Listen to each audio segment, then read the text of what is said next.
Custo de vida, emprego e desemprego, cesta básica, tarifas públicas, salário mínimo. Agora, na Brasil Atual, a análise do DIEESE.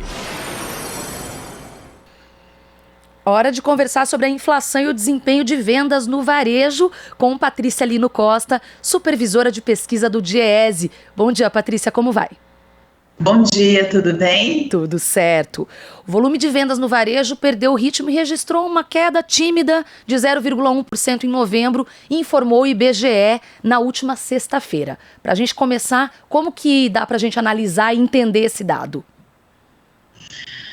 Veja, a gente observou até um ligeiro aumento do comércio ao longo de 2020. No entanto, quando a gente chegou em novembro, analisando os dados de novembro em relação a outubro, o que se observou foi uma leve estabilidade no índice geral, mas uma redução no que eles chamam de comércio ampliado. E aí, essa redução ela está atrelada principalmente ao resultado dos supermercados, do comércio varejista, que tem um peso muito grande nesse indicador. O que esse resultado traduz? As pessoas compraram menos em supermercados em novembro, né? Você teve uma estabilidade do comércio, diferente dos outros meses de pandemia. E a gente atribui esse resultado a uma conjunção de fatores. Primeiro, a inflação de alimentos. Você tem um aumento de preços de alimentos. A gente agora teve, no início de janeiro, o resultado do INPC para 2020. E a gente vê a diferença. O INPC, ele é um índice que é calculado para as famílias de mais baixa renda. Então, ele tem um limite que vai de 1 a 5 salários mínimos, diferente do IPCA, que é um índice amplo. O INPC, ele subiu mais do que o IPCA. Significa que quem teve mais inflação, quem sofreu mais com a inflação, foram as famílias de baixa renda por conta dos alimentos. O aumento do grupo alimentação no domicílio subiu 15%. Acima dos 5% que o INPC deu. Então, ele subiu muito mais. E alguns produtos, como o óleo de soja e o arroz, eles chegaram quase a dobrar de preço em 2020. E isso penaliza, porque são alimentos muito básicos, presentes em todas as casas, e além dessa inflação de alimento, você tem uma diminuição do auxílio emergencial. Quando a gente olha essa pesquisa, ela é pesquisa em novembro, feita em novembro. A inflação, ela estava alta, continua ainda, mas ela estava alta em novembro, e o auxílio emergencial foi cortado na metade. Então, você tem uma queda de renda, que é importante para essas famílias, e além de diminuir a renda, você tem uma diminuição do poder de compra do dinheiro que elas têm em mãos. Então, aquele auxílio emergencial ou aquele salário que ela recebeu, ele vai comprar menos coisas, menos produtos, e isso causa um estrangulamento. Outro dado também que é interessante a gente olhar para as famílias de baixa renda foi o aumento da energia elétrica.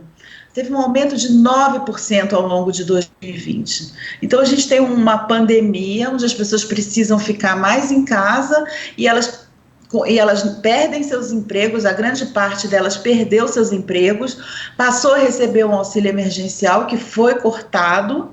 Essa é a narrativa do ano de 2020. E elas ficam, então, estranguladas, tendo que pagar mais pela energia elétrica, mais pelos alimentos, com menos renda. E isso, então, se reflete no varejo. Certo.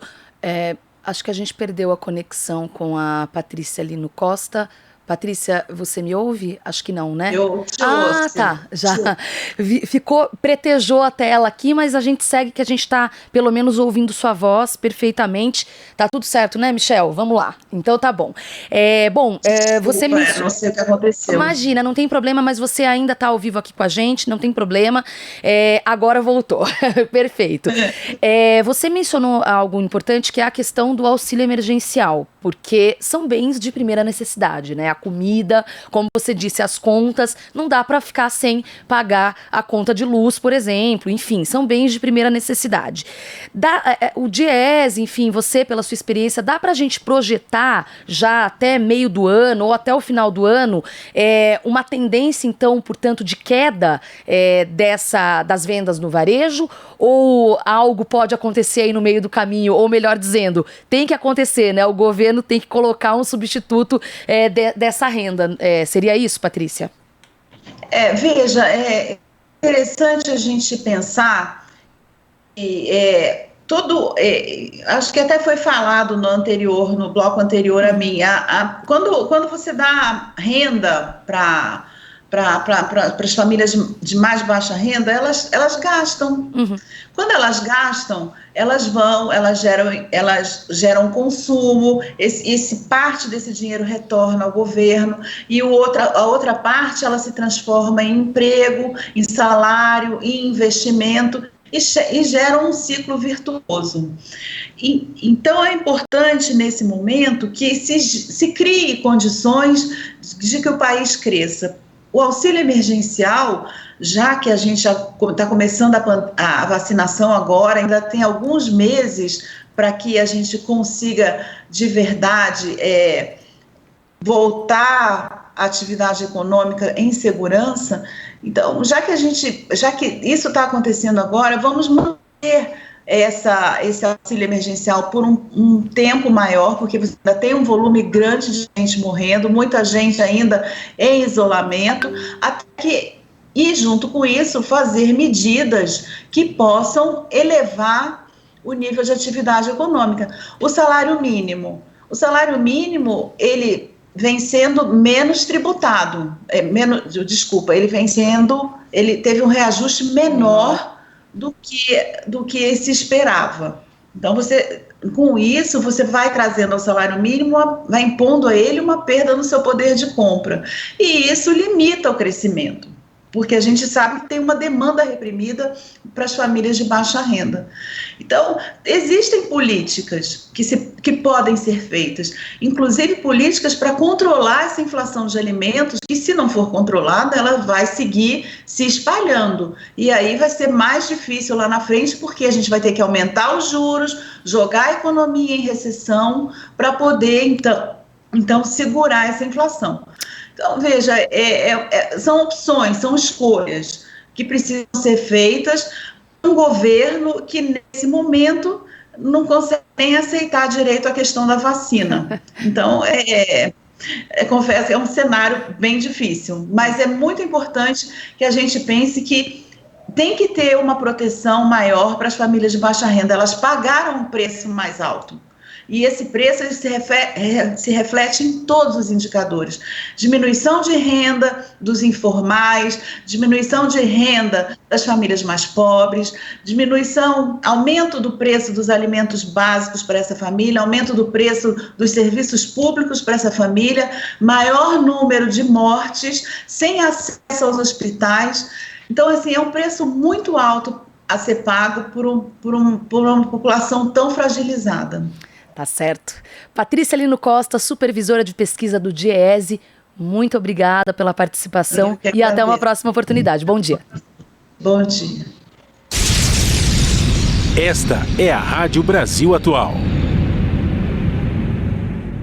Agora, quem contribuir com a TVT e a Rádio Brasil Atual vai ganhar desconto de 10% na compra de produtos orgânicos e agroecológicos de cooperativas da agricultura familiar e reforma agrária na loja do Armazém do Campo. Você ajuda a fortalecer a TVT e a Rádio Brasil Atual e ainda leva alimentos mais saudáveis para a sua mesa. A promoção vale apenas para os assinantes da cidade de São Paulo e fica no ar por prazo limitado. Veja como participar. Acesse www.catarse.me/TVT. A TVT e a Rádio Brasil Atual agradecem.